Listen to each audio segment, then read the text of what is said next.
Team, hey guys, I hope you're doing well. Welcome in to another episode of Quarantine Catch Up. My name's David Bonnell, and I have a very special guest today coming from St. Louis, Miss Lauren Herring, CEO of Impact Group. Lauren, how are you doing today? Hi, David. Great to be here. Good, good, good. Well, thanks so much for joining me. I know you and I cross paths, a few times a year, I think. We're on Yep. an advisory board together. And, I've always appreciated your perspective in the industry, especially as a woman leader in the industry. So I'm really excited to have you on and just to Great. Well, learn. thanks. Yeah, of course. And just learn a little bit more about your career progression and what led you into mobility and relocation and ultimately what has kept you here. But I know we're talking before I hit the record button. And before we get into that, before we get into your career progression, we are going to start with the Fast Five. So five not so hard hitting questions aimed at getting to know you a little bit better. Are you ready for the I Fast am Five? ready. All right, awesome. Very dramatic here. Okay. Yeah. Don't try So and stump me here. yeah, okay, I'll do my best. I'll do my best. They're not too hard, I promise. Okay, so for number one of the Fast Five, for everyone out there, Lauren has actually written a book. You are a published author. Congratulations. That is so cool. The book is titled Thank you. Take Control of Your Job Search. I'm looking forward to talking to you a little bit more about that and that Mhm. process went into that. But I thought it'd be appropriate. Number one, besides your own book, Lauren, what is a book that you would give to someone as a gift? Not necessarily your most favorite book that you've read, but what would you give to someone as a gift? Okay. Well, other than my own book, so Yeah. of course, I'll start with that. Then I would give, well, first of all, I love to read. I love fiction. I love nonfiction. The book that I would give to someone is more of a leadership style book, and it's called Radical Candor by Kim Scott. And what I love about this book is that it's just very, very simple about some key leadership practices.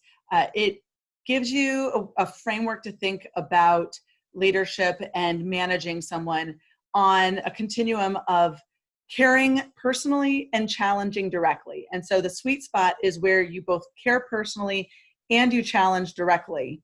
And if you're not caring personally and you're challenging, well, then you're just a jerk. Right. And Right. if you care personally, but you're not challenging someone, then you're a pushover and you're not urging them to be better. So it's a really great framework to think about how to be a good leader. And by the way, if I weren't to give Take Control of Your Job Search, I could also give This Side Up, a successful guide to your, a simple guide to your successful relocation, my first book as well. Okay. Good to know. Good to know. Awesome. Thanks, Lauren. I like that. That's I think a healthy balance and tension, as far as caring and challenging. That's Yeah. a great reminder. Okay. Number two of the Fast Five. This is a tough one now. Okay. So for your latest book, this is basically a would you rather question. So would you rather sell 1 million copies of your current book, Yes. or you being St. Louis, you said before, all residents of St. Louis are big sports fans. Would you rather sell a million copies or have the Cardinals win the World Series and the Blues win the Stanley Cup in the same year? That town would go crazy. Yes. Well, so here's the thing. I know that the Cardinals and the Blues both have it going on this Yeah. year, so they can take care of themselves. Okay. And so I'm going to choose selling 1 million copies of the book. And here's why. Not for my own personal benefit, but because my book is called Take Control of Your Job Search. And I know that people who read this book because they are looking for a job or because maybe they're giving it to someone as a gift who's looking for a job, this book can help people find their next position. And what I love about the work we do at Impact Group in helping people find jobs is that there's practically nothing that gives people a greater sense of accomplishment, pride, sense of self than getting a good job. So I know that makes a huge difference, both internally as well as obviously financially to people. Sure, sure. And I think the world needs something like that. So I think the Cardinals and the Blues are going to be just fine. Okay, number 3. Okay, I have not asked this question before. It's more of an exercise, really. And I think it's going to give us a peek into your personality. But I mentioned to you before we started recording, so I think you're game. So I'll do it with you, okay? So Okay. if you'll indulge me here for a second, if we'll pick up our phones, and we both have iPhones. And so you open up settings and then go to screen time. This can be scary for a lot of people to see the actual numbers. Yeah, follow along at home. You can do this too. Yeah, exactly. Okay, this is good. A group exercise. Okay, and then in screen time, go to see all activity. Yes. And then if you could share with us, what are your top 3 most used apps? Mm-hmm. Okay, I've got Messages, Outlook, and Safari. Okay, so you are very productive. You're very productive. So, okay, in contrast, let me share my top 3 apps. We did this before. My top 3 are Instagram, YouTube, and Netflix. So I think we can, kind of show everyone how we're differing here during quarantine. You're being very productive. Maybe me, not so much. So that's something I'll need to work on. All right. So number 4. Okay. Number 4. This is another would you rather question. Okay. Would you rather have free international plane tickets, first class plane tickets for the rest of your life? Or would you rather never have to pay a restaurant bill for the rest of your life? So would you choose travel, or are you a foodie? Well, the answer is yes. Okay. But if I had to choose, then I would choose the free international first class travel. Okay. Because that would give me more of an incentive to go. And I don't need an incentive to go out to eat. So yeah. So, okay. What about this? So number 4A, a 2-parter. Once all this craziness gets behind us and you can get on a plane and travel internationally, where's the first place you want to go? Well, we are talking about going to the Caribbean. Right now, it's still on the docket for this winter. Okay. We'll see if that happens. Okay.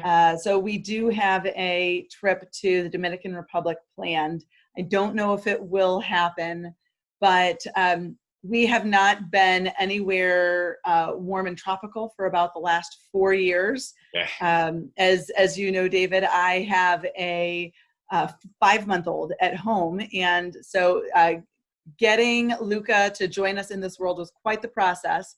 But because of that, I did not go anywhere tropical because of Zika for the last 4 years. So we are dying to get to a beach. Cool. Okay, fair enough. That's a good one too. I hope that works out.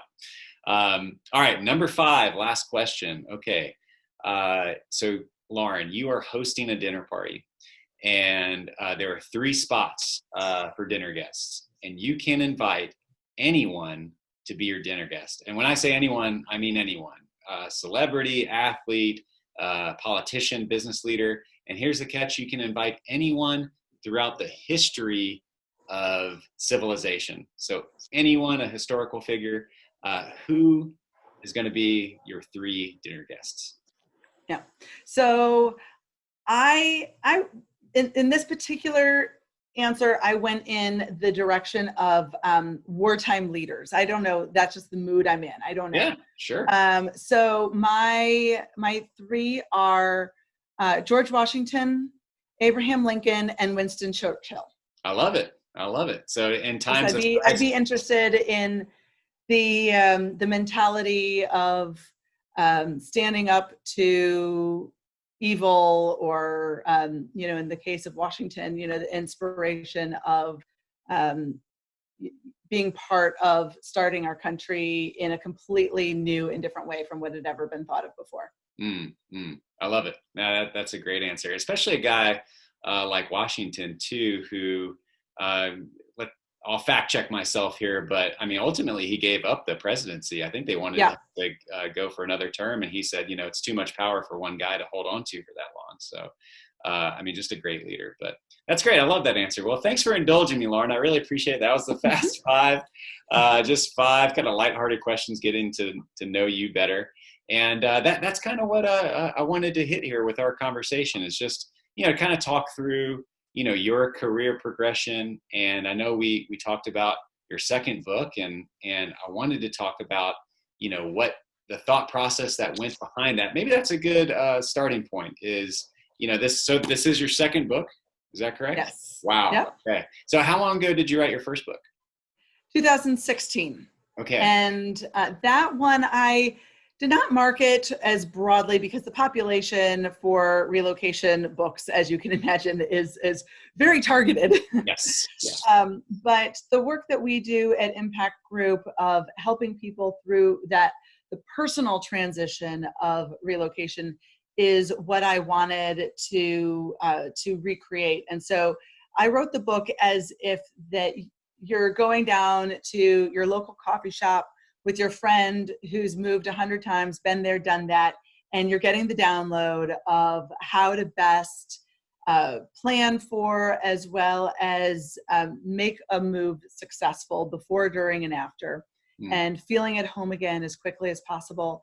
And that's what we do at Impact Group in our relocation programs, is that blend of personal life coaching meets concierge meets job search coaching.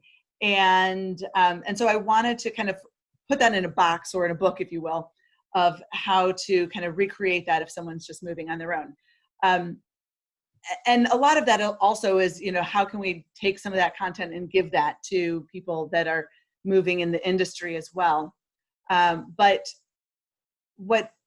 how I got to the idea of take control of your job search is a few years ago. I knew that I had another book in me. I wanted to put something together on job search. I wanted to take some of our secret sauce at Impact Group that we do, because historically we on average help people find a job about twice as fast as the national average. And so how can we take that and give it to the average person who's not working with a job search coach?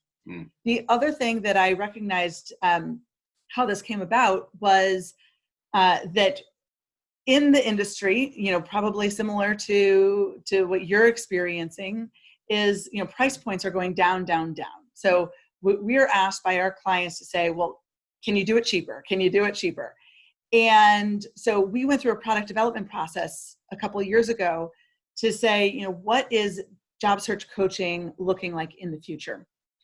And what we found was that nowadays, when we're reducing the amount of spend, we still have to help people with their resume. We still have to coach people through interviewing and how they market themselves.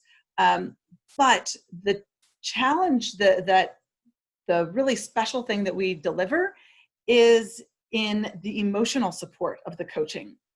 But that is the piece that we are squeezing out, unfortunately, in the lower end programs that we're asked to provide. But that is oftentimes the most valued piece of the program that we deliver. And that's when it clicked for me, saying, okay, there's so much of the job search that if you look at the thousands of books out there right now, there's 100 books on resumes, 1,000 books on how to interview, but there's nothing on managing that emotional process. And so that's where the idea for Take Control of Your Job Search, 10 emotions you must master to land the job, came through. And so we look at emotions of loss, emotions that paralyze you, and then emotions that move you forward to really, again, kind of recreate that coaching experience in a book with lots of actionable tools and resources, so that when you're feeling a certain way, here are, depending on your personality, what works for you, here are things that you can try to help move you forward. And the target market, for this book, I mean, really anyone that is in a current job search, or would you just say anyone that, I mean, on average, I'm not sure if you know the top of your head, how often do people change jobs, or are they searching for jobs? Yeah, obviously it's been reduced. The number of years in between job searches has decreased, but there's still people that will stay in a job for 10, 20 years. Mm, So there's what I call the career IQ, and that is, you got to write your resume, you got to know how to network, you got to know how to interview properly. But then there's the career EQ, which is how do you make sure that you understand what's going on emotionally, because if you're still angry about being let go or you're grieving your last job, those emotions are going to creep out whether you want them to or not. right. And so how do you make sure that you're in control of your job search and you're not letting your emotions run the show? Mm, So who's the target market for it? Obviously, it's anyone looking for a job. I also have a whole section of the book that is designed for the loved ones of people who are looking for jobs. And so I call that a super team. So think of it like your personal advisory board or your kitchen cabinet. mm, And so if you're on somebody's super team, then I have a whole resource for you on how you can support someone during a job search. mm. And if you go to my website, laurenherring.net, then you can actually sign up for receiving the Super Team Guide. And that's something that, I just want to offer to the world because there's a lot of people out there that need some help right now. Sure, sure. Just curious, how long did it take you to write this book? It took about a year to write it, and then it's been since about the beginning of the year to do final edits and then bring it to market. So the publishing process itself took a few months, and then the editing final process a few months. So interestingly, I left on maternity leave in February to have our little baby Luca join us. Yeah. And at that time, my plan was to actually publish the book in the fall. And then quickly, less than a month later, after I remember having this conversation with my team about what the plans were, all of a sudden the world changed with coronavirus and the economic conditions in our country.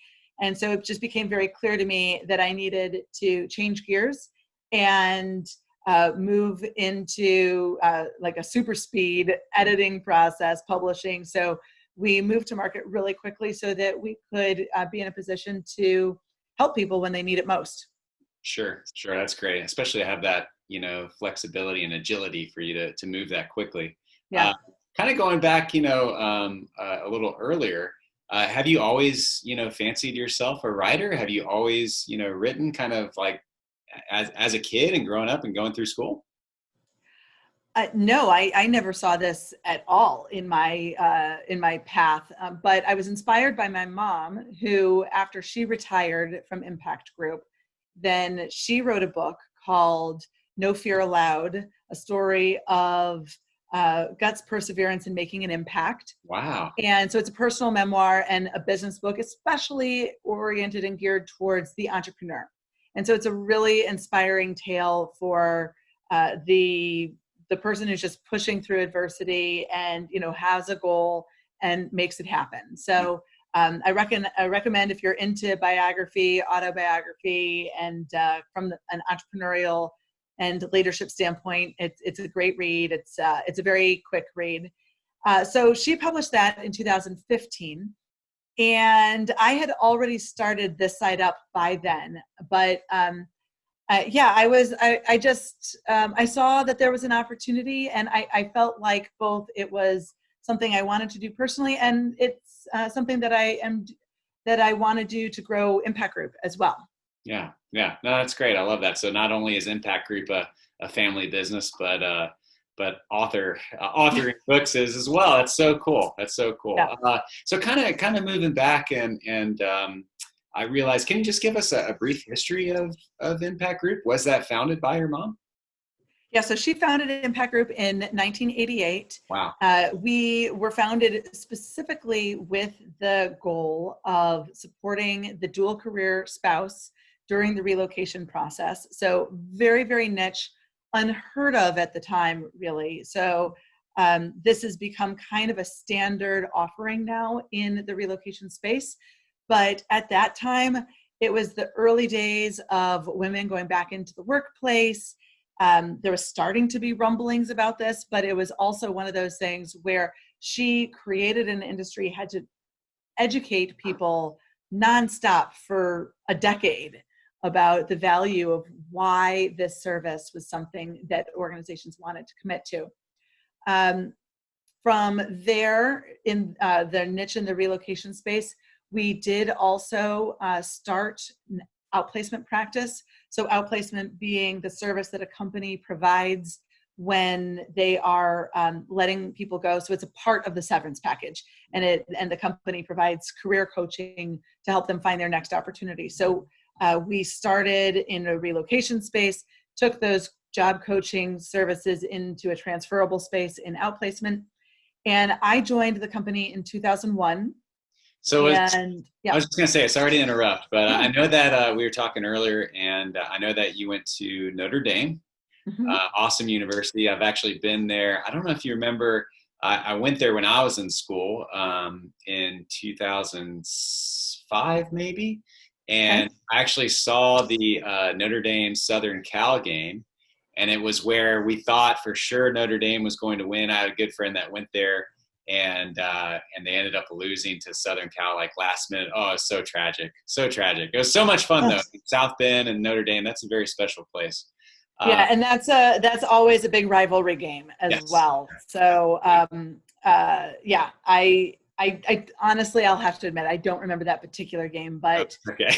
But that's always a good game. And so I graduated in 2000. Okay. And after Notre Dame, I did a year of volunteer service. So I lived in Puerto Rico doing economic development. So I helped people start small businesses and connected them to microfunding, microloan opportunities. And so I would go out, door knock, help people see the potential for starting their own business, go around the community, and then work with them on putting a business plan together, present it to the bank with them, and then work with them kind of side by side to make sure they were moving forward with the plan.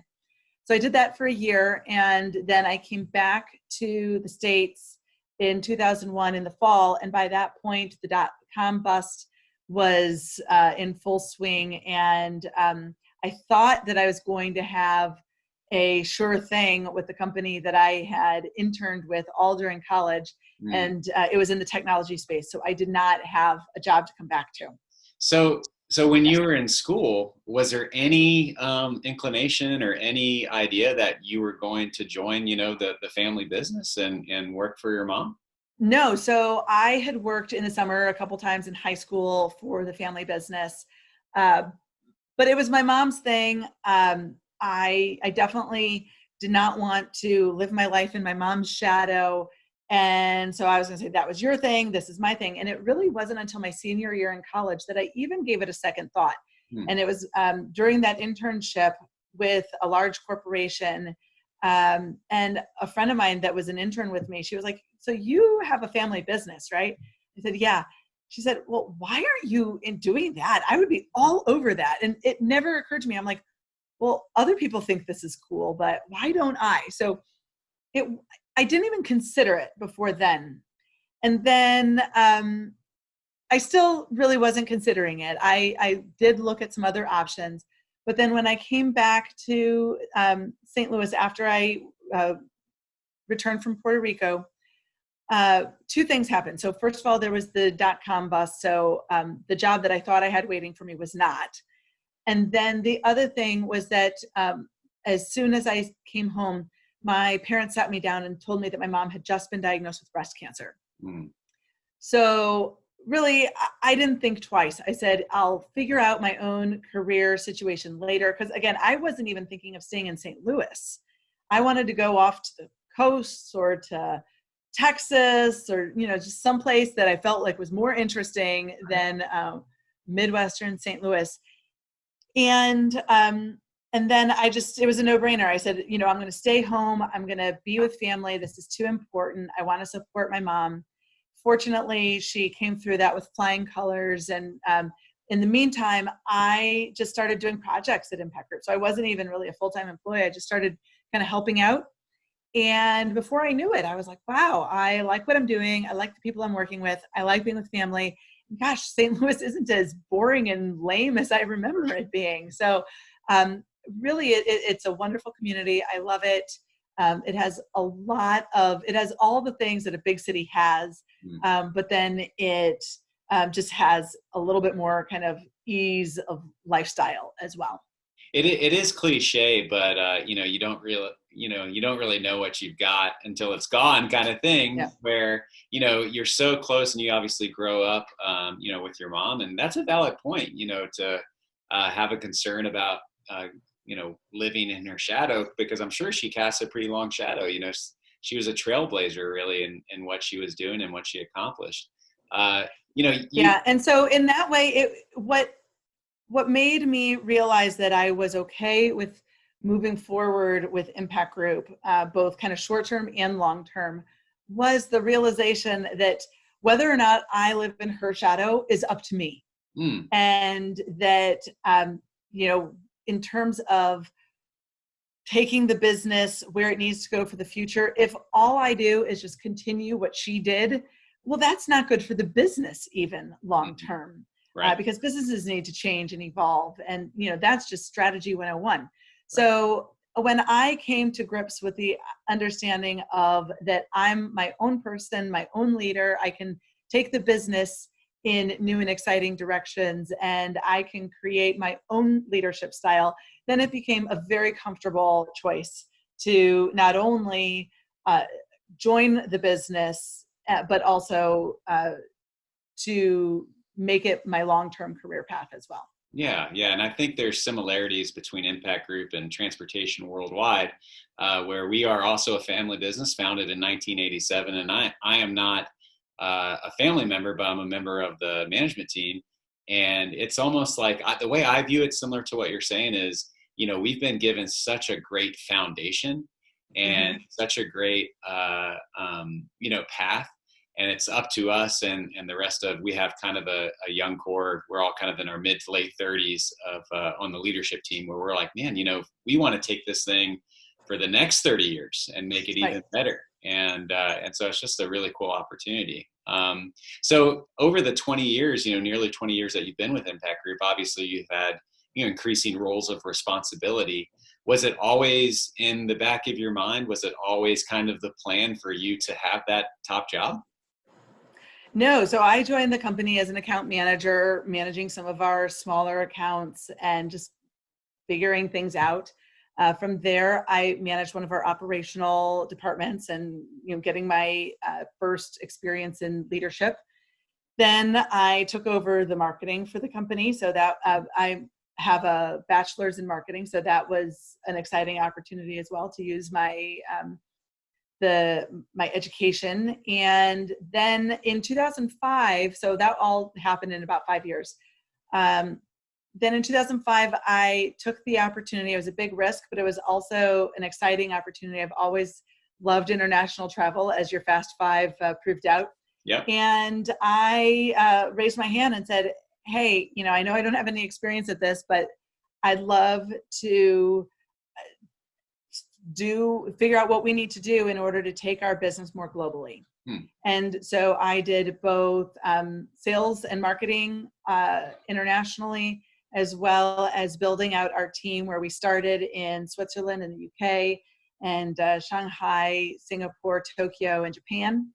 And it started out by just being those core 6 cities. And then over time, now we're in about 55 countries where we have career coaches delivering locally to support global relocation. And we have sales outside of the US as well. So it was a big step, but I just absolutely loved it. And it also gave me an opportunity to grow my own little business inside the business. So it was a great opportunity to build something and to take a risk. And I just absolutely loved it. So I did that for the next 4 years or so. And then in 2008, 2009, took over eventually the leadership of Impact Group when my parents decided to retire at the same time. Mm. because my dad was in the business as well. And and so it's been about 12 years now that I have been leading the company at the helm. But I never, even when my parents first approached me in 2006, 2007, of, is this something that you want to do? It was a little uncomfortable. I was still in my 20s even at that time. And the idea of that level of responsibility was a big step. But I said, you know what, there's nothing else I'd rather be doing. So let's build the team around me to make sure I have the support, and then let's go for it. Yeah. Wow. What an incredible story. I mean, it's almost one of those things, especially in your 20s, you might not ever feel fully prepared for, but I feel like your background, especially that international experience, has given you such a great, again, a great foundation for that role. I'm sure your mom and your parents are just, really proud to give that leadership position over to you. Yeah. Are they still Yeah. involved in the business at all? No, now they are full-time grandparents Good for and them. retired travelers and just enjoying the best of life. So I would say the first 8 or 9 years, they were much more involved on the board. And then now they've, over the last few years, dialed back even further and just enjoying being grandparents more than anything. Yeah, that's great. That's great. Well, Lauren, I really appreciate you joining me today, and thanks so much for just sharing, part of your personal journey and the journey of Impact Group as well. I hope that we can get together again some